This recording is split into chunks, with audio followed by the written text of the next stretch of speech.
Amis, bonsoir. Nous sommes le 3 avril 2024. Vous êtes sur Paix et Guerre. Je vous retrouve avec joie, comme toujours. Aujourd'hui, je vais vous parler de la situation générale, à vrai dire, à la fois en ce qui concerne la Russie et l'Ukraine, le Moyen-Orient, mais aussi l'ambiance en France. Et je dirais que s'il y avait un point commun à trouver entre ces trois focus, ce serait l'idée d'un abcès qui purule à l'intérieur comme à l'extérieur. Alors, je vais commencer par l'extérieur, en bonne logique géopolitique, et revenir un tout petit peu sur l'attentat du Crocus que j'ai essayé d'analyser en fonction des informations alors disponibles la semaine dernière. La Russie a été claire, elle punira les commanditaires, comme évidemment les auteurs de l'attentat du Crocus, City Hall. Le false flag Daesh qu'ont voulu accréditer les Américains tout de suite après l'attentat, quasiment direct, a fait long feu. Vladimir Poutine n'est pas tombé dans le piège. Bien sûr, on a recruté des islamistes du Tadjikistan, etc., etc. Mais enfin, c'était pour donner cette idée d'une origine extérieure, islamiste, contre la Russie. Donc le false flag Daesh a fait long feu. En revanche, l'Ukraine semble clairement impliquée, comme l'a dit sans ambages le directeur du FSB lui-même, qui n'est pas connu pour parler beaucoup, voire il est connu pour ne parler jamais. Donc, Vladimir Poutine, en ne tombant pas dans le piège de Daesh, ça lui a donné l'occasion de rappeler que la Russie est un pays qui cohabite, qui travaille avec l'islam, si bien sûr l'islam la respecte. Moscou a aussi demandé à Kiev de lui livrer les personnes impliquées, sur un mode assez formel finalement. Je pense que certains à Kiev doivent être très inquiets pour leur vie. À l'heure qu'il est, je pense notamment au chef du renseignement militaire ukrainien Kirill Boudanov. Il est clair que le ton a changé depuis cet attentat. On ne parle plus de guerre, on ne parle plus d'opération militaire spéciale, on parle de guerre. Donc la Russie reconnaît qu'elle est désormais en guerre. Mais ça n'est pas une guerre contre l'Ukraine et encore moins contre le peuple ukrainien. C'est une guerre contre l'OTAN qui se sert de l'Ukraine, mais ça n'est pas un scoop, je pense que tout le monde a bien compris quand même maintenant, qui se sert de l'Ukraine pour menacer la Russie en tant qu'État, en tant que nation, c'est-à-dire du point de vue russe, menacer son existence même, une menace existentielle. Et à ce titre-là, beaucoup de choses sont permises pour sauver l'État et la nation russe, du point de vue de Moscou. Je voudrais aussi revenir sur un point qui me paraît important et qu'on n'aborde pas du tout en Occident, parce qu'évidemment, si on ose l'aborder, on est traité de poutinolâtre, de russophile, de je ne sais quoi. Mais je pense qu'il faut quand même en parler 2 minutes. Je pense qu'il faut comprendre l'aspect civilisationnel de ce conflit. Civilisationnel au sens sociologique en fait, et au sens aussi bien sûr de la forme des relations internationales aujourd'hui.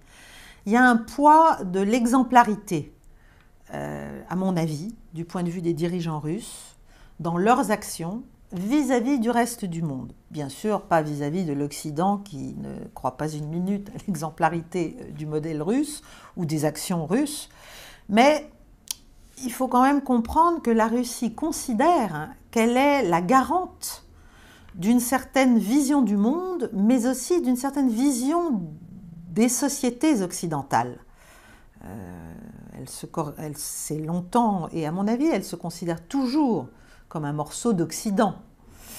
Et donc il y a une forme de profondeur qui même peut confiner au mysticisme de la vision d'un Vladimir Poutine, dont il faut prendre la mesure.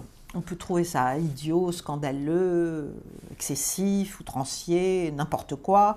Mais c'est quelque chose qu'il faut comprendre. Pour lui, et il le dit dans ses interventions, et d'ailleurs Sergueï Lavrov, le ministre des Affaires étrangères, le dit aussi, l'Occident est tombé, est en train de tomber moralement, non seulement géopolitiquement, politiquement, mais aussi moralement, au plan de la forme même, de l'évolution même de nos sociétés. L'empire du mensonge se dévoile, bon, ça dans tous les domaines, mais ça aussi, on peut quand même trouver quelques validités à cette assertion. Le monde basé sur des règles, comme nous aimons à vouloir le défendre et le définir, doit tomber, doit finir, mordre la poussière, et c'est aussi l'objectif sans doute de l'action russe aujourd'hui, pour qu'on revienne à un ordre international fondé sur le droit, c'est-à-dire sur les Nations Unies, sur la Charte des Nations Unies, sur l'égalité entre les États, sur la non-ingérence, sur l'impossibilité d'aller faire la guerre à un pays simplement de notre propre initiative. Donc, la Russie se voit comme je pense, comme un îlot, je vais oser le mot, de pureté, des valeurs traditionnelles. Voilà, la famille, la religion, la spiritualité. Voilà, une vision assez classique en fait, mais qui évidemment n'a plus du tout cours dans nos sociétés à nous, ou seulement dans des tout petits îlots. En tout cas, vision d'un certain bon sens sociétal, et évidemment elle est servie par sa vitalité et son autonomie politique et économique, et surtout économique croissante, parce que il faut comprendre que la production russe, à la faveur des sanctions et à la faveur de cette guerre, en fait, est en train de reprendre énormément d'énergie. Les Russes produisent de plus en plus tout ce qu'il leur faut. En tout cas, ils se libèrent de la dépendance occidentale. Voilà, certes, ils n'ont pas le choix, mais ils y arrivent. Et on voit bien qu'il y a cette attraction, notamment de la part de l'Asie et de l'Afrique, pour les produits russes, au-delà du gaz et du pétrole, qui est très très forte. Donc si on ne comprend pas ça, on ne peut pas faire une analyse des moteurs du succès diplomatique et politique de la Russie et de Vladimir Poutine dans le monde, partout, sauf en Occident, parce qu'il incarne en fait un renouveau, un possible sursaut et une renaissance en fait, qui va très au-delà du sort de son propre pays, si vous voulez, ou du conflit ukrainien. Bon, voilà, ça c'était une petite parenthèse, mais je pense que c'est quand même une dimension qu'il faut comprendre quand on écoute les responsables russes, au-delà du traitement du conflit et du tragique du conflit ukrainien lui-même. Il faut comprendre un peu d'où la Russie tire-t-elle sa force de conviction, qui est indéniable. Même si elle ne marche pas avec nous, elle marche avec beaucoup d'autres. Alors, pour revenir au théâtre militaire, sur le théâtre ukrainien, les attaques russes se sont intensifiées depuis l'attentat, mais c'était déjà le cas en amont, sur les centres de pouvoir militaires, logistiques, sur les infrastructures, bien sûr, sur l'énergie. Il y a des villes qui sont privées maintenant d'électricité, entre le tiers et la moitié de leur potentiel d'électricité a disparu. Tout ça se poursuit à un rythme assez tendu. Je pense que, bon, il y a plusieurs axes d'avancée actuels. Je pense que l'axe de Kharkov, que je vois depuis longtemps se profiler, se confirme. C'est vraiment, je pense que Kharkov est dans la ligne de mire. L'Ukraine, elle est dans une situation toujours aussi désespérée au plan militaire. Nous, Français, nous continuons à jouer les avant-gardes du sabre de l'OTAN, si on peut l'appeler ainsi. Même si je pense que, et les Américains le savent bien, l'OTAN n'est pas prête à entrer en guerre contre la Russie. Mais notre fuite en avant dans l'escalade est une impasse. Et d'ailleurs, Vladimir Poutine, on peut le remarquer, ne fait pas du tout ce que l'on espère, même avec cet attentat. Ce qu'ont pu espérer les Ukrainiens. C'est-à-dire, c'est pas un impulsif, quoi. Voilà. Donc, il poursuit ses objectifs militaires, méthodiques, sans se laisser dicter le rythme, en fait, par les événements extérieurs. Mais il en tient compte. Et on voit bien qu'il y a une préparation pour une avancée peut-être décisive, quand, ça reste à voir, je ne peux pas le savoir. Ce ne sera pas forcément une offensive au sens où nous l'entendons, nous, mais ça c'est l'erreur qu'on fait depuis le début. On s'imagine que les Russes devraient faire la guerre comme nous la faisons, et s'ils ne la font pas comme ça, c'est qu'ils la perdent. Bon, manifestement, nous sommes démentis par les faits. Voilà, ça aussi, il faudrait le comprendre. Il faut, pour revenir une dernière fois sur cet attentat, il faut comprendre que je pense que la Maison-Blanche, du côté américain, est assez prudente face à, comme je vous l'ai expliqué la semaine dernière, une autre partie de l'establishment américain, et notamment de l'État profond américain, autour de l'ancienne équipe que dirigeait Victoria Nuland. Il se dit même, et ça, comment savoir, que comme elle est venue à Kiev finalement quelques jours au tout début du mois de mars, dans les tout premiers jours de mars, peut-être qu'à ce moment-là, elle aurait donné un feu vert ou un blanc-seing tacite peut-être aux projets ukrainiens. Je ne sais pas, je n'en sais rien, mais ce n'est pas totalement improbable. Et puis, la Maison-Blanche est aussi dans une situation compliquée, non seulement parce qu'elle n'arrive pas, bien sûr, à faire voter les fameux milliards qui devaient continuer à nourrir le système militaro-industriel américain et aider l'Ukraine, mais parce que la famille Biden, tout de même, est impliquée, et tout le monde le sait, bien au-delà de l'Ukraine elle-même ou même des États-Unis, dans des affaires de corruption lourdes et anciennes vis-à-vis de l'Ukraine, et que, évidemment, le rapport de force entre le pouvoir de Kiev actuel et l'équipe Biden est un peu, comment dirais-je, marqué par ces affaires, c'est-à-dire qu'en gros, je pense que quand même, la partie ukrainienne a un certain nombre d'éléments qui pourraient faire très mal à Joe Biden dans le cadre de l'élection présidentielle. Bon, voilà, c'est ce qu'on peut dire.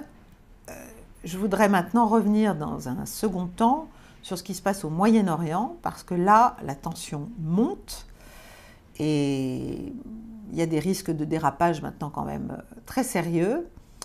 Mon analyse est la suivante: Israël, qui est dans une position délicate vis-à-vis des buts affirmés de guerre, hein, c'est-à-dire de guerre contre le Hamas pour son élimination totale, le retour de tous les otages, etc. Tout ça ne se passe quand même pas aussi bien que prévu. Et donc Israël joue l'escalade du conflit et l'extension du conflit pour forcer une implication américaine. Voilà, contre la volonté probablement de la Maison-Blanche. Biden, bien sûr, autorise toujours les fournitures d'armes qui nourrissent l'offensive israélienne actuelle dans la bande de Gaza et les dégâts terrifiants que subissent les populations civiles. Je ne parle même pas de la famine ou d'autres choses.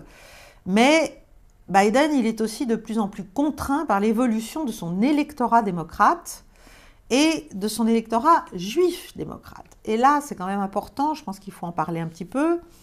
Ce qu'on observe, enfin les analyses qu'on peut voir et obtenir, montrent qu'au sein du Parti démocrate, la partie jeune de l'électorat démocrate, juif, mais pas seulement, fuit pour aller chez les républicains, ce qui peut avoir des implications dramatiques, notamment dans certains swing states comme le Wisconsin, pour le scrutin de novembre.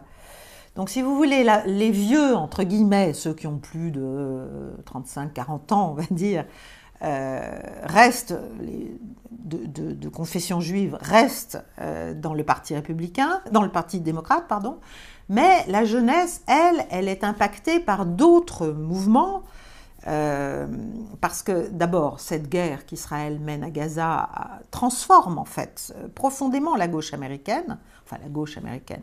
Encore une fois, la gauche américaine n'a rien à voir avec la gauche française, c'est la gauche au sens parti démocrate. Bon, c'est quand même aussi des libéraux, très libéraux. Donc la solidarité avec les Palestiniens est très importante, et elle devient de plus en plus importante, et elle égale presque d'autres préoccupations sociétales, environnementales. Il y a une évolution woke, en fait, du parti démocrate américain, qui vient se mêler avec cette condamnation de ce qui se passe à Gaza et de ce que fait Israël à Gaza, et donc un certain désamour dans les partis jeunes de l'électorat juif américain, désamour vis-à-vis à la fois du Parti démocrate et bien sûr du régime actuel en Israël. C'est compliqué en fait d'être à la fois progressiste et sioniste en ce moment. Voilà, pour le dire simplement. Donc Biden et le Parti démocrate doivent tenir compte dans la définition de leur narratif, du discours mainstream, de ces évolutions pour des raisons électorales immédiates. Donc, on a la situation suivante, si vous voulez. En Israël, l'électorat s'est, lui, déplacé vers la droite depuis déjà longtemps, mais de plus en plus, à la faveur de ce qui s'est passé le 7 octobre et de ce qu'a décidé de faire le pouvoir, le gouvernement de Benjamin Netanyahou en représailles. Donc en Israël, si vous voulez, l'électorat se déplace vers la droite, et en parallèle, aux États-Unis, l'électorat juif jeune est opposé à un soutien militaire continu des Américains vis-à-vis d'Israël. Il y a eu un sondage en novembre 23 disant que 49% des jeunes entre 24 ou 25 ans et 35 ans étaient contre la poursuite de ce soutien militaire. Et puis, une autre frange, donc cet électorat plus âgé, qui est engagé dans le sionisme depuis longtemps, qui est à la tête de beaucoup d'institutions, et qui, eux, voient aussi quand même, malgré tout, que le Parti démocrate évolue dans sa globalité contre eux, et eux, ils se déplacent de plus en plus vers le Parti républicain. Alors, ça s'est vu, si vous voulez, c'est un peu... Biden, face à ça, et ses équipes essaient un peu de réconcilier la carpe et le lapin, ce qui n'est pas simple. Et ça s'est vu dans le projet de résolution américaine de la semaine dernière, où résolution non contraignante, mais qu'il y ait la libération des otages à un cessez-le-feu. Les États-Unis ne la voulaient pas contraignante et ne l'ont pas proposée comme telle. Or, elle l'était de fait. Donc Biden est très mal en point, ils se sont abstenus. Voilà, le centre de gravité du Parti démocrate américain est il est mouvant et personne n'est finalement content. Alors du côté israélien, évidemment, Benjamin Netanyahou, qui a compris tout ça, qui a compris toutes ces évolutions parce qu'il les sent bien et depuis longtemps, il est connu pour son flair politique, il a compris ça depuis des années. Et il a orienté depuis des années, d'ailleurs, depuis presque 10 ans, le Likoud vers les évangélistes américains et donc petit à petit vers le Parti républicain. En fait, son idée, c'est un peu que les évangélistes remplacent dans le soutien à Israël les juifs américains démocrates. C'est un peu ça le calcul et ça se produit partiellement. Donc ça, c'est l'évolution jouée par Netanyahou. Et militairement, évidemment, ça se traduit par, et politiquement d'ailleurs, par une posture très très combative vis-à-vis de Biden. C'est-à-dire Biden est un peu responsable de tous les maux désormais. Si on n'arrive à rien avec le Hamas au Qatar, dans les négociations ou en Égypte, c'est à cause de Biden, tout est à cause de Biden. Et d'ailleurs, Israël a rappelé ses négociateurs. Je pense qu'ils ont mal estimé aussi, comme les Américains, la réalité des revendications du Hamas. Mais ça se traduit concrètement, au plan militaire, par une montée en tension, en pression guerrière, et ça vient de se voir très directement avec les frappes qui ont été menées lundi sur Damas. Bon, vous me direz, je crois que c'est les 5e ou 6e depuis 8 jours, mais qui ont eu je vais revenir dessus, qui ont eu des effets et qui peuvent déclencher quelque chose de gravissime. Voilà, donc si vous voulez, pour en finir avec l'analyse politique de ce qui se passe en Israël et avec les États-Unis, en gros, Biden voudrait bien que Benjamin Netanyahou parte. Alors, pour qui à sa place? Pourquoi à sa place? Est-ce que ça changerait le fond du sujet? Je n'en suis pas certaine du tout. Je pense que les propositions américaines ressorties sur les 2 États, etc., sont de moins en moins viables concrètement, compte tenu de cette évolution politique interne d'Israël. Et donc, il y a un problème de fond, si vous voulez. Benjamin Netanyahou, lui, il joue la confrontation, comme il l'a d'ailleurs joué avec Obama avant Biden, comme il l'a joué même avec Clinton à l'époque. Quand les choses vont mal pour Israël à l'intérieur, on rebalance la faute vers le soutien américain, qui est soit insuffisant, soit mal inspiré, etc. Bon, et Biden, lui, il faudrait qu'il obtienne quelque chose quand même à propos de Gaza et à propos des otages vis-à-vis de son électorat. Mais le problème, c'est que l'extrémisme l'a emporté dans tous les camps et dévaste tout sur son passage. Donc, le Hamas, lui, il est en difficulté militairement, manifestement.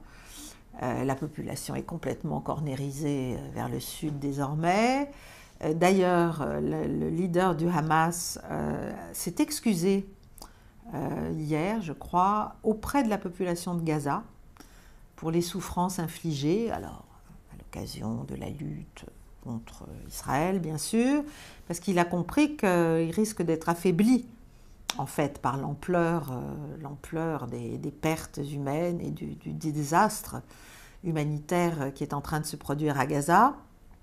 Donc, ça, c'est du côté du Hamas qui joue quand même, je vais vous dire comment il joue ses cartes.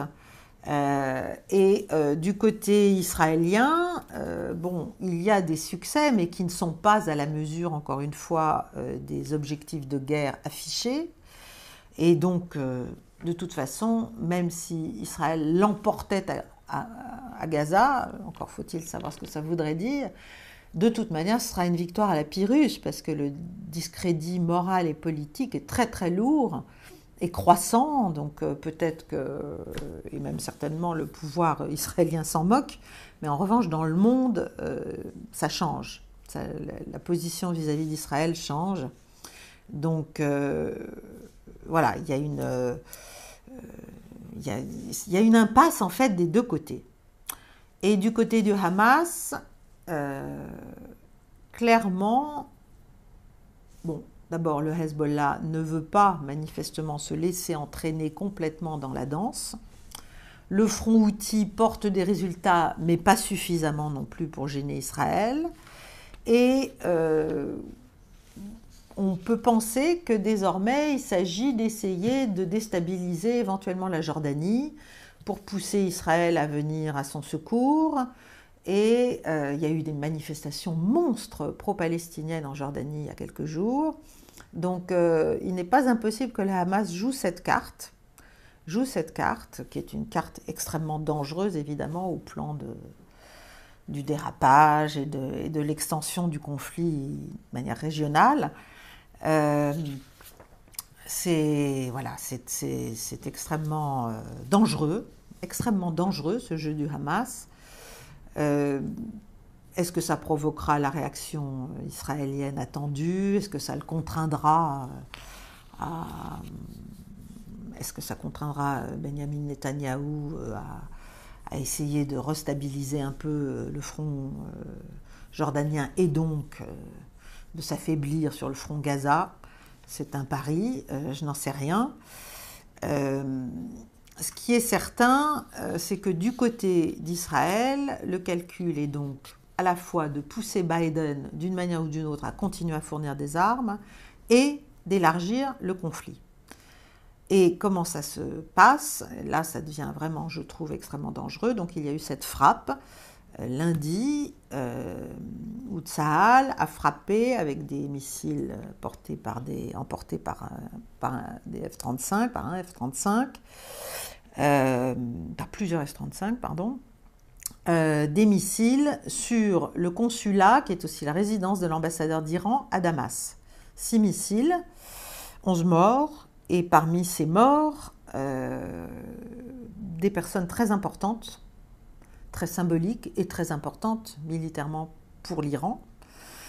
3 généraux des gardiens de la Révolution, le chef de la force Al-Quds, donc des gardiens pour le Liban et la Syrie, son ami et adjoint, toujours en charge du Liban et de la Syrie, et le chef d'état-major de cette même force. Donc là, on décapitait quand même très lourdement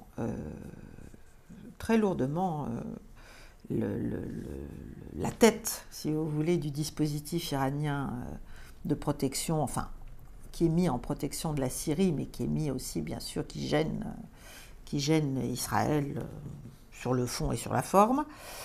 Et surtout, ils ont attaqué... Enfin, ils ont dévasté, ça n'existe, c'est un endroit qui n'existe plus, un consulat iranien. Alors, les réactions ne se sont pas faites attendre. Le ministre des Affaires étrangères iranien a dit que l'Iran répliquerait durement partout dans le monde, pas seulement dans les implantations du Mossad en Irak, comme ils l'ont déjà fait, ou en Syrie. Il a rappelé qu'attaquer évidemment une ambassade iranienne, c'est une ligne rouge, parce que c'est comme attaquer l'Iran directement. Mais ça, les Israéliens le savent bien, c'est pour ça qu'ils l'ont fait. Et quant au guide suprême Khamenei, mardi, il a dit que, je le cite, « L'entité sioniste maléfique recevra son châtiment et nous lui ferons regretter le crime qu'elle a commis. » Voilà, donc on en est là, on en est à ce type de déclaration. L'Iran se réserve clairement le droit, et le dit, de réponse directe à Israël et pas comme avant. Donc l'inquiétude, c'est évidemment qu'on change d'ampleur et éventuellement de nature du conflit qui pour l'instant reste, entre guillemets, au-delà de Gaza, mais à l'échelle régionale, assez contenu malgré tout. Voilà, tout ça pour dire que moi je pense que si Israël poursuit, et bien sûr je termine, le ministre de la Défense israélien a dit que désormais Israël ne serait plus dans une position défensive mais offensive et attaquerait partout au Liban, s'il le faut, et partout, voilà, partout. Donc l'ennemi est clair pour chacun. Et il faut espérer que les grandes puissances régionales et même globales arrivent à faire pression d'une manière ou d'une autre, à la fois sur l'Iran et sur Israël, pour qu'on ne parte pas dans quelque chose qui deviendrait incontrôlable. Voilà, mais on peut comprendre que ça corresponde à certaines stratégies, à la fois d'Israël et de l'Iran aussi d'ailleurs. Troisième point de mon intervention ce soir, c'est ce qui se passe en France, parce que je suis quand même frappée quand on voit la gravité des mouvements mondiaux, des évolutions mondiales, de la tension de plus en plus forte et directe, enfin palpable, entre les États, à travers les déclarations, à travers les actions, à travers voilà, certain nombre de décisions prises en Occident, et notamment en France, je suis frappée de voir combien le climat dans notre pays est en train aussi de changer. On sent une exaspération, on sent une angoisse bien sûr, mais on sent une exaspération, une saturation de la capacité à temporiser ces frustrations notamment. Et surtout, on sent une déconnexion de plus en plus flagrante et probablement délibérée entre la montée des périls internationaux, qui devraient exiger du sang-froid, de la mesure, du calme, etc. La montée des périls économiques et financiers, avec quand même des annonces très inquiétantes sur l'état de nos finances, et la totale vanité des préoccupations nationales. Alors on se dit, soit nos autorités essaient de faire diversion, soit c'est vraiment ne même pas voir ce qui se passe et ce qu'on devrait faire. Donc, si vous voulez, j'ai été frappée par deux choses que vous avez sans doute vues, vous aussi. On en est à se préoccuper à l'Assemblée nationale de faire passer un texte sur les discriminations capillaires. Voilà, c'est-à-dire que vous êtes chauve, vous avez une coiffure afro, vous avez des dreadlocks, vous avez... Alors ça, c'est fondamental et il est urgent absolument, peut-être même qu'on va le mettre dans la Constitution aussi, on ne sait jamais, il est urgent absolument de légiférer là-dessus.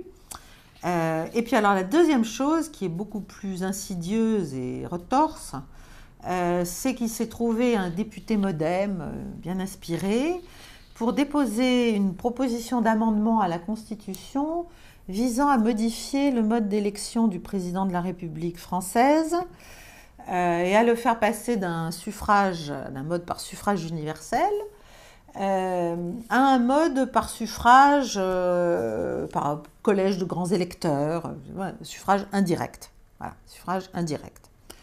Donc c'est une énormité, c'est un scandale, évidemment. C'est une façon de contourner ce qu'il reste à peu près de possibilités d'expression de sa souveraineté au peuple français. Je ne vais pas faire de politique, je trouve ça complètement fou. Ou alors c'est un coup de sonde, comme on dit, c'est-à-dire pour voir. Bon, il a été rejeté, évidemment, Dieu merci. Mais à quoi ça sert tout ça? Voilà. Est-ce que c'est de la diversion? Est-ce que c'est de l'inconscience? Est-ce que c'est de la provocation intentionnelle? Est-ce que c'est juste la démonstration d'un mépris croissant des Français, de leurs intérêts, de ce à quoi ils tiennent, de leur avis, de leurs besoins? On a vu ce qui s'était passé sur l'Ukraine, je l'ai analysé aussi. Bref, on a le sentiment effectivement d'une sorte d'abcès qui ne dit pas encore son nom, mais qui est un abcès démocratique, en fait, une douleur démocratique, une douleur de la France à sa démocratie, si vous voulez, qui grossit et qui peut aussi éclater à un moment ou à un autre. Alors comment provoquer un assainissement? Comment, si vous voulez, la France est un peu comme me semble, moi, comme une sorte d'épiderme souffrant de chair trop maltraitée, vraiment trop maltraitée, et qui n'arrive pas à redevenir saine, à retrouver des modes de réflexion, de compréhension. On est dans une fuite en avant aussi intérieure qui me semble très, très, très dangereuse pour l'équilibre de notre pays, pour l'équilibre institutionnel aussi d'ailleurs. Il va falloir en tout cas en finir avec cet abcès, parce que sinon, c'est quoi? Qu'est-ce qui nous attend? Pour moi, c'est l'effondrement, bien sûr, l'effondrement économique, financier, social. Et là, on a quand même tous les jours des exemples de choses qui fonctionnent vraiment plus du tout. Et ce ne sont pas les cautères sur les jambes de bois qui vont permettre de réparer tout ça.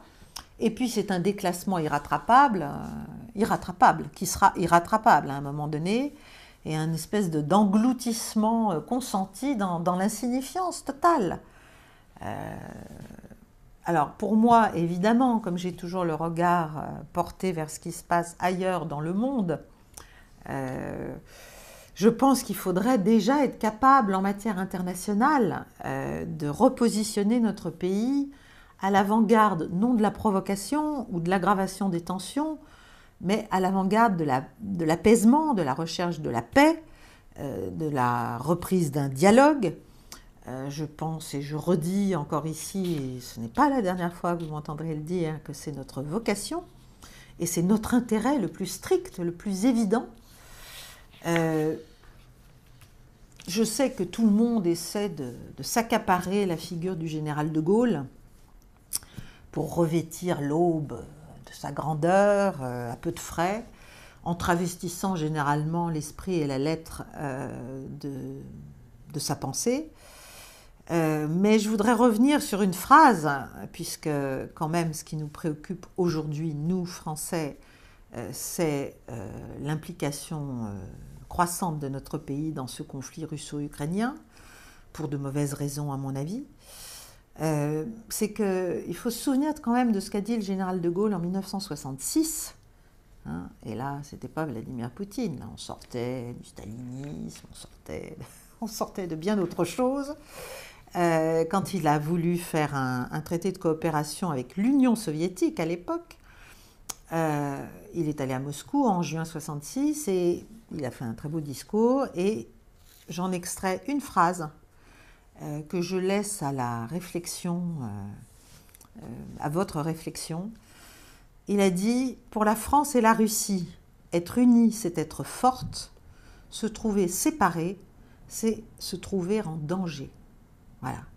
Et je vous invite à réfléchir à cette phrase, non pas à l'aune de l'immédiateté du conflit russo-ukrainien dans lequel on s'est laissé prendre, comme tout le monde d'ailleurs, depuis 2 ans, et depuis plus longtemps à vrai dire, pour des intérêts qui ne sont pas les nôtres, mais à l'aune du temps long, à l'aune de la réalité géostratégique de notre continent européen au sens large, très large, et même eurasiatique. Et je pense que malgré tout, cette phrase est toujours d'actualité. Elle invite à réfléchir, voilà, très en avant, à penser à 5, 10 ans, 15 ans, 20 ans, et à se demander comment sortir désormais de la galère dans laquelle nous nous sommes laissés entraîner. Voilà, je vous remercie de votre écoute. Je vous retrouve la semaine prochaine à la même heure, mercredi. Je vous invite à liker, à partager, à nous soutenir via Tipeee si vous le souhaitez, si vous jugez cette chaîne utile. Et je ne sais pas encore de quoi je parlerai la semaine prochaine. J'ai toujours d'autres idées, mais l'actualité est tellement forte qu'il est difficile parfois de revenir à des choses plus thématiques. Mais je le ferai néanmoins. Voilà, je vous remercie et je vous souhaite une belle soirée. Au revoir.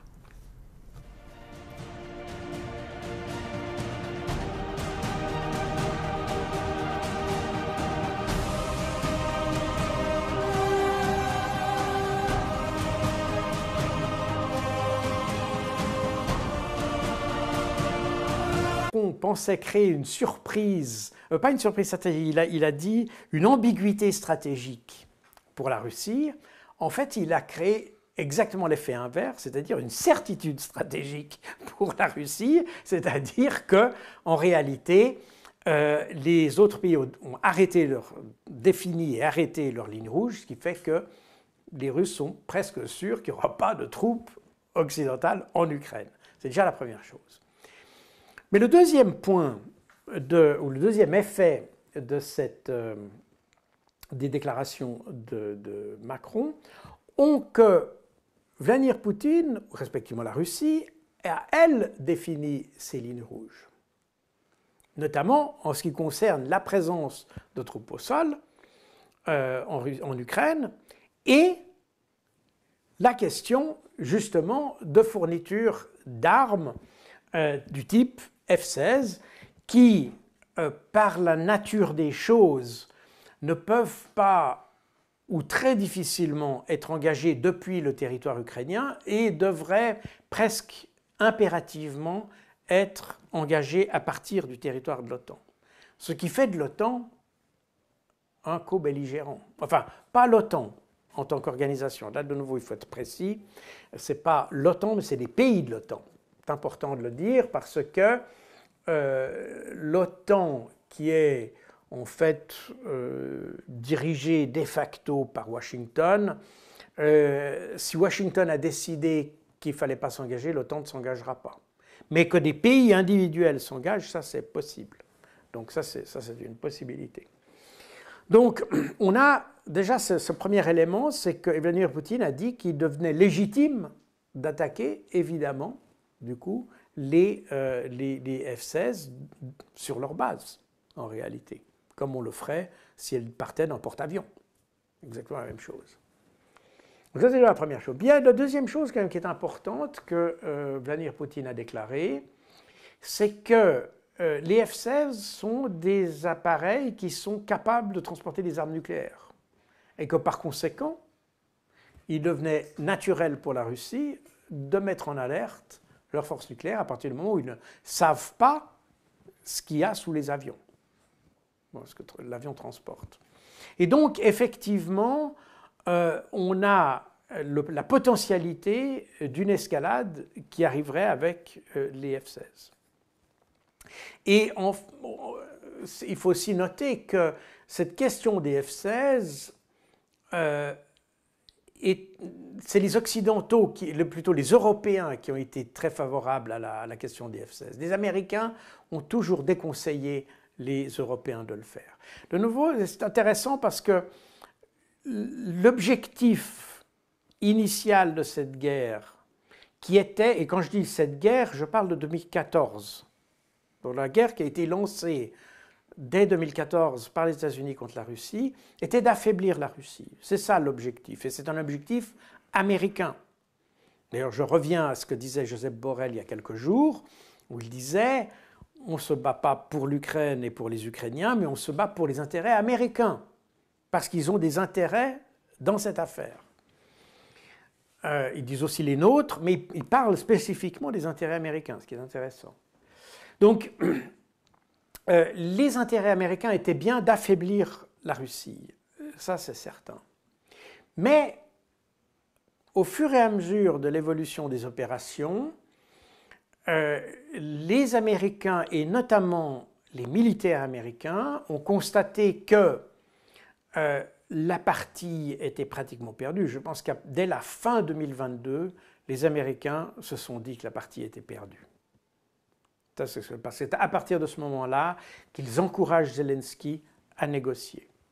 Et puis, la dynamique des choses étant ce qu'elle est, et surtout sans doute, je pense, l'acharnement de Joe Biden a fait qu'on a continué, sans trop d'enthousiasme d'ailleurs, à aider l'Ukraine. Je dis bien sans trop d'enthousiasme parce que je pense que ce que disent les Ukrainiens qui n'ont pas reçu le matériel en quantité et en qualité nécessaire pour se battre, je pense que c'est une déclaration qui est vraie. Je pense qu'on n'a pas donné aux Ukrainiens ce qu'il fallait. Et ça vient en grande partie du fait que on savait que la cause était perdue, mais le but c'est de prolonger la guerre parce qu'on s'est toujours dit que finalement, si les Russes continuaient à se battre, eh bien ça aurait des répercussions politiques à l'intérieur du pays. De nouveau, le problème n'est pas de vaincre la Russie militairement, tout le monde sait que ce n'est pas possible, mais c'est de créer une situation qui crée une sorte d'instabilité politique. Et c'est plutôt ça qu'on a essayé depuis le début 2023. Et d'ailleurs, c'est ce que j'évoque déjà dans mon livre Opération Z, et puis le deuxième livre, L'Ukraine entre guerre et paix. C'est exactement, on retrouve la confirmation de tout ça. C'était déjà écrit vraiment à la fin 2022, début 2023. On savait déjà tout ça. Et je pense que les Américains ont, en réalité, et curieusement, alors qu'ils ont été les initiateurs, actuellement, ils ont plutôt tendance à être la force modératrice dans cette affaire, mais ils commencent à voir que ça tourne au désastre, et puis qu'on est dans une situation, alors ils ne sont pas encore dans la situation comme à la fin de la guerre d'Afghanistan, mais on s'approche d'une situation qui est aussi désastreuse. Et il n'y a que les Européens qui n'ont pas compris ça encore et qui s'acharnent finalement dans une dynamique que je pense les Américains n'approuvent pas totalement. Raison pour laquelle, si on revient à l'attentat, je pense, de nouveau, l'enquête déterminera ça, mais j'ai un peu le sentiment que les Américains ne sont pas, comme on dit en anglais, dans le siège de pilotage dans cette affaire. J'ai l'impression c'est d'autres pays occidentaux qui sont dans le siège, d'autres qui clament, et c'est pour ça qu'on revient sur la question des Britanniques ou des Français, parce que c'est ceux qui clament une victoire aujourd'hui. Les Américains ne disent pas ça. Et donc c'est ce qui expliquerait l'implication de services européens dans cette affaire. J'ajoute que la question du matériel livré en Ukraine par l'Occident est décrite dans votre livre Entre guerre et paix, l'Ukraine entre guerre et paix. On en a parlé dans nos précédentes conférences et interviews. Finalement, vous dites que les lignes rouges sont définies de tous les côtés par différentes communications. Mais bon, après les dernières déclarations du président français, il y avait plusieurs d'autres experts, notamment sur le plateau du dialogue franco-russe, qui disent que l'Europe n'est pas prête militairement à faire cette confrontation et guerre directe avec la Russie. Mais on nous dit du matin au soir que la Russie représente une menace. Et ma question est très simple. En quoi la Russie menace l'Occident ? Alors, factuellement, ce qui est intéressant, c'est qu'on dit effectivement que la Russie est une menace, mais quand on creuse les choses, même ceux qui disent que la Russie est une menace disent oui, mais c'est à l'horizon 4, 5, 8 ans, même plus tard. Donc tout le monde, quand vous commencez à pousser les gens dans leur retranchement, ils commencent à dire oui, non, mais je ne parle pas de menace immédiate, je parle à l'horizon, etc. Donc on voit bien que les Européens sont mal à l'aise avec cette menace et qu'ils l'ont définie pour des raisons finalement politiques. Et ces menaces, finalement, relaient ce que Zelensky a dit lui-même à la fin de l'année passée ou au début de cette année. Pourquoi ? Parce que aux États-Unis, la perspective d'avoir le président Trump élu a pour conséquence que les républicains se disent que si on investit de l'argent maintenant, c'est de l'investissement pour rien, parce que Trump va arrêter cette histoire. Est-ce qu'il le fera, est-ce qu'il ne le fera pas, je n'en sais rien. Mais c'est un petit peu la manière dont les républicains le voient, et que par conséquent, ils ont une réticence à investir dans ce conflit, parce que c'est vraiment envoyer de l'argent dans un trou noir, parce que finalement on ne fait que repousser le problème. Et c'est très facile de dire il faut envoyer de l'argent, des armes, etc. C'est très bien, mais en réalité ça coûte quand même à quelqu'un. Et les Américains, mieux quiconque, le savent, et par conséquent ils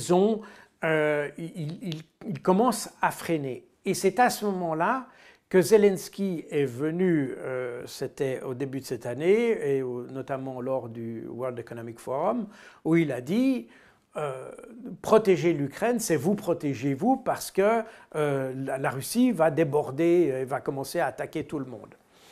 Alors, si on s'attache à la politique russe, à ce que les Russes ont dit, on ne voit pas très bien où il a trouvé cette information, parce que ça n'a jamais été dit par les Russes, il n'y a pas de revendication russe sur des territoires européens, on ne voit même pas pourquoi la Russie voudrait reprendre les pays baltes. Ils avaient occupé les pays baltes à la fin de la Deuxième Guerre mondiale, et ils les avaient occupés dès 1939.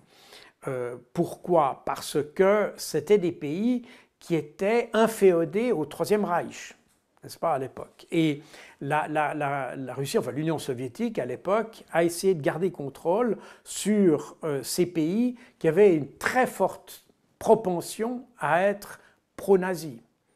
D'ailleurs, une propension qui est restée après la Deuxième Guerre mondiale, pendant la guerre froide, puisque pendant très longtemps, il y a eu, à la fois en Ukraine et dans les pays baltes, en Lituanie notamment, des mouvements de résistance contre l'Union soviétique, qui ont combattu encore très longtemps, jusque dans les années 60. Il y avait des sortes d'armées de libération qui combattaient à la frontière avec l'Union soviétique. Et donc, si vous voulez, les soviétiques voulaient essayer de maintenir un contrôle sur ces pays. Voilà pourquoi ils les avaient, mais ce n'est pas pour leur richesse, ce n'est pas des pays qui ont particulièrement grande richesse ou qui offrent un énorme avantage à la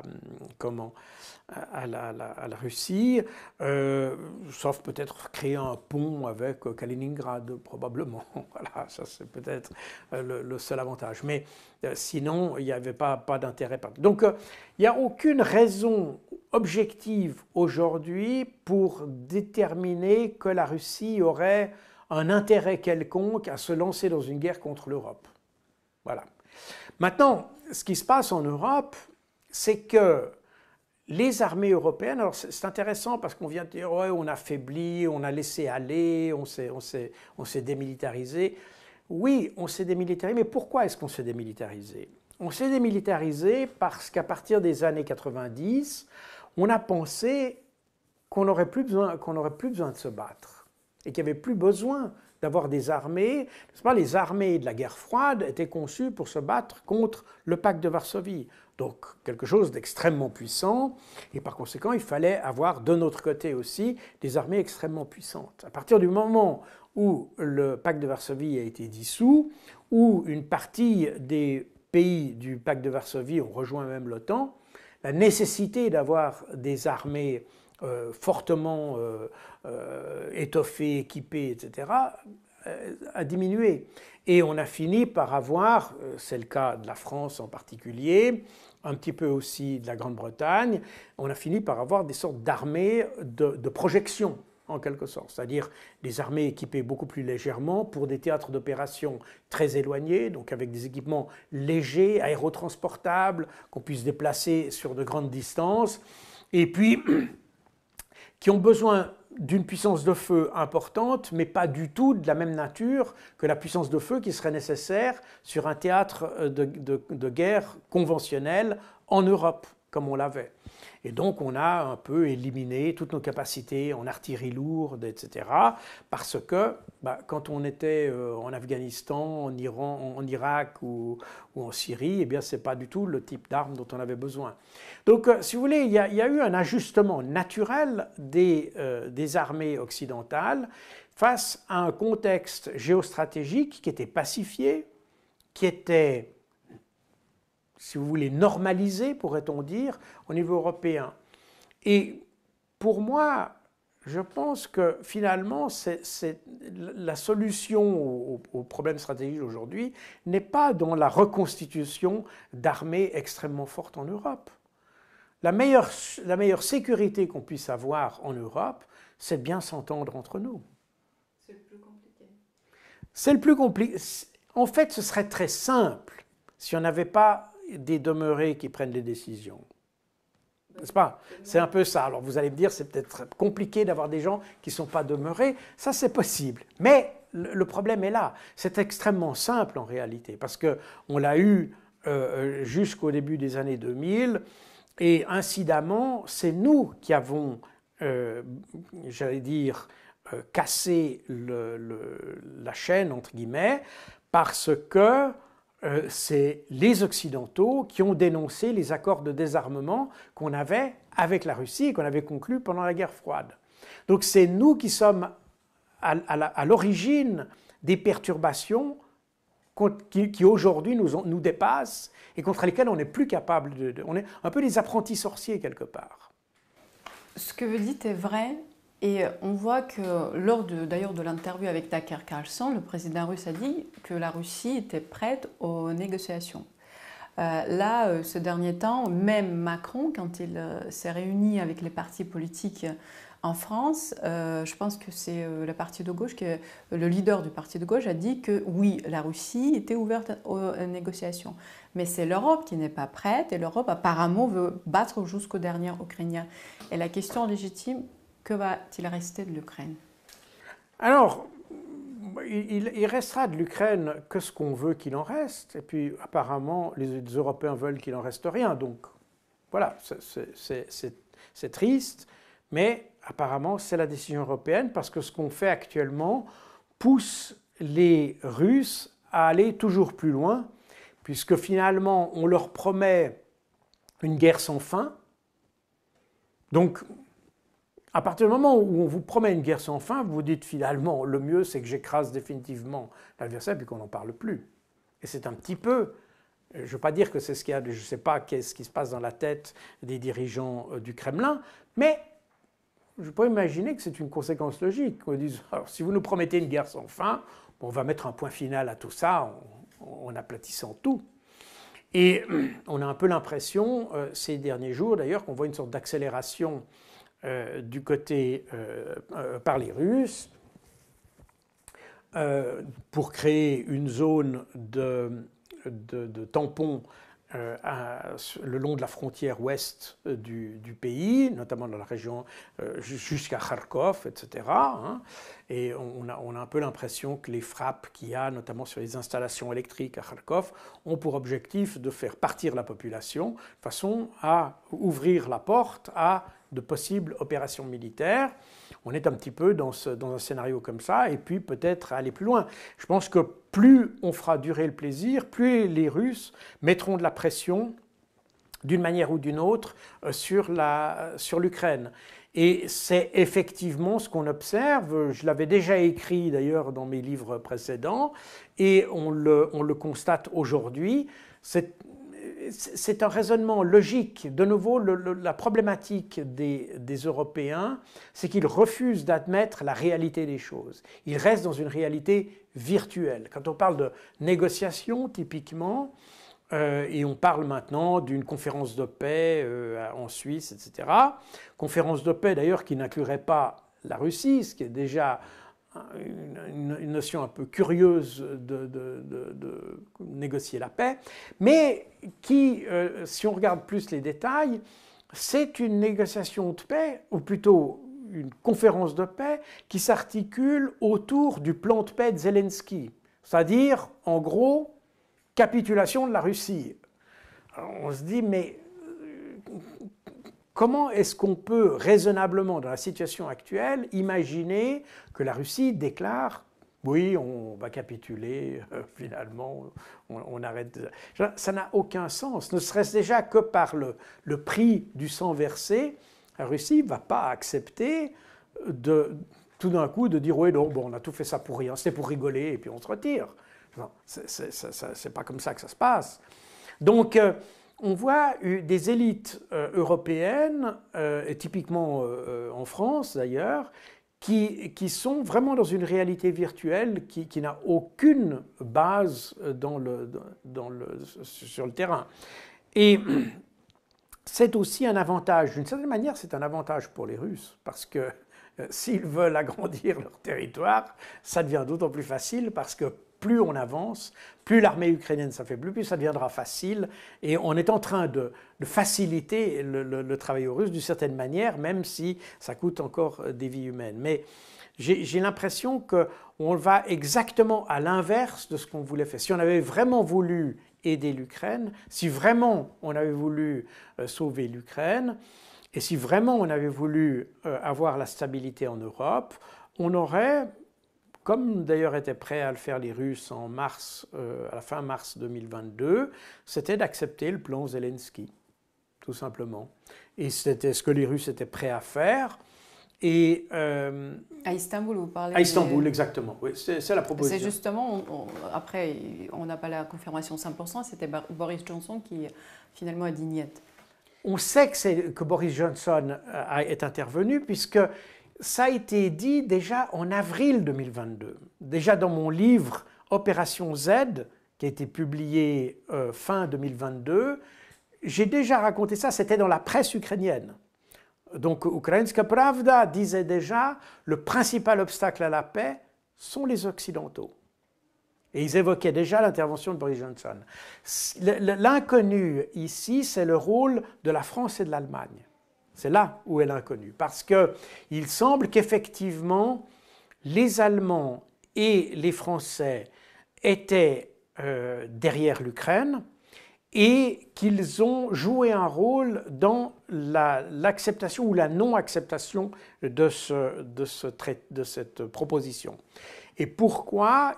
Il semblerait, et ça c'est sorti durant l'interview entre Vladimir Poutine et Tucker Carlson, c'est que lorsque Zelensky a fait sa proposition, Français et Allemands sont intervenus pour demander à la Russie, comme gage de bonne volonté, de retirer les troupes de Kiev. Et comme on était en bonne voie pour conclure cet accord, les Russes ont dit d'accord, on fait ce geste de bonne volonté, et ils n'ont jamais changé leur vocabulaire, hein. Ça a toujours été la version russe, ils ont été cohérents là-dessus et constants là-dessus. Ils ont retiré les troupes de Kiev en signe de bonne volonté pour que l'accord soit signé. Pour que l'accord soit signé. Et à peine les Russes avaient retiré leurs forces de Kiev que Boris Johnson est intervenu avec ou non l'intervention des Français, des Allemands derrière, mais pour dire maintenant on retire nos billes et on repart. Et puis vous avez eu les événements de Boutcha. L'événement de Boutcha, d'ailleurs, j'y reviens parce que c'est un élément intéressant. On a vu, et c'est peut-être lié à ces actions terroristes aussi, parce qu'on a vu dans la presse ukrainienne, et il me semble que c'est le Kyiv Independent, je pourrais me tromper, il me semble que c'est le Kyiv Independent, qui a relaté l'interview du général Vasil Maliuk, qui est directeur du SBU en Ukraine, et qui a avoué l'élimination d'un certain nombre de personnes en Russie, notamment Kiva Ilya, qui est un député du Parlement ukrainien, qui est un député socialiste, sauf erreur, et qui, après l'affaire de Boutcha, avait publié que le massacre de Boutcha avait été orchestré par les services de renseignement britanniques et le SBU ukrainien. Et il a été éliminé au mois de décembre en Russie par un commando du SBU, donc, puisque le SBU a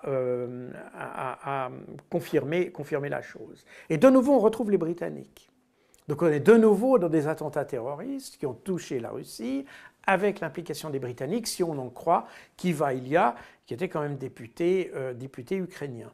Donc on voit ici, et Boutcha, c'est arrivé précisément au moment où tout d'un coup on a voulu rompre tous les ponts avec la Russie, etc. Donc on s'aperçoit qu'on est dans quelque chose qui est probablement un tout petit peu plus, d'une architecture un tout petit peu plus complexe que ce qu'on a vu, et qui montre qu'une fois de plus, le discours occidental est en train aujourd'hui de s'effondrer par rapport aux informations qui arrivent et qui montrent de plus en plus que, eh bien, ce qu'on avait imaginé, enfin pas imaginé, mais ce qu'on avait pu déduire et analyser, pour les gens sérieux je parle, il y a plus d'une année, eh bien, se vérifie.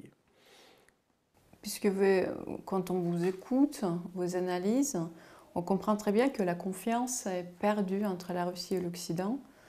Est-ce que vous croyez encore que la Russie et l'Occident vont se mettre à cette table ronde de négociation un jour, et quand, d'après vos analyses? Alors, je pense que ça viendra nécessairement, parce que j'imagine pas qu'une situation puisse continuer à pourrir indéfiniment. C'est pas un conflit gelé pour vous? Alors, pour l'instant, il n'est pas gelé, mais je pense que les Russes n'ont aucune intention de le geler. C'est ça le problème. S'il y avait de part et d'autre l'idée que, bon, ok, on va geler le conflit, on trace un 38e parallèle, et puis on se met de part et d'autre de ce parallèle, et puis voilà, comme on a fait en Corée. Bon. Mais on n'est pas du tout dans cet esprit-là. On n'est pas dans cet esprit-là du côté occidental, et on n'est pas non plus dans cet esprit-là du côté russe. Du côté occidental, on rêve toujours d'empêcher la Russie de faire quelque chose, et on essaye toujours de l'affaiblir, Ça reste le leitmotiv. Et du côté russe, il y a toujours cette idée qu'il faut une solution concrète qui n'est pas un conflit. Il faut une solution, pas un gel. Il ne s'agit pas de figer une situation, mais d'y trouver une solution. Et cette solution, soit on la négocie, soit elle sera acquise par la force. Mais les Russes arriveront à cette solution. Par conséquent, je ne pense... Il y aura probablement... on va entendre parler de cette guerre encore pendant quelques mois, peut-être quelques années, mais on va arriver finalement à une situation qui ne sera pas gelée. On aura simplement peut-être une Ukraine qui n'existe plus, tout simplement. Voilà, c'est ce à quoi conduit la politique européenne. Je rappelle que si on avait accepté la proposition de Zelensky et si on avait laissé Zelensky continuer avec sa proposition en mars 2022, il n'y aurait plus de troupes russes en Ukraine. On serait en train de discuter sans doute le statut de la Crimée et des 2 républiques du Donbass. Mais en gros, l'Ukraine aurait retrouvé les frontières qu'elle avait en 2022. Grosso modo. Et on aurait épargné beaucoup de vies. Et on aurait épargné beaucoup de vies. Tout à fait. Parce que ça vient en plus. Alors évidemment, cette question des vies perdues, elle est un peu édulcorée. On n'en parle jamais en Occident. Bon, d'abord parce que, effectivement, comme vous l'évoquiez tout à l'heure, on fait la guerre jusqu'au dernier Ukrainien.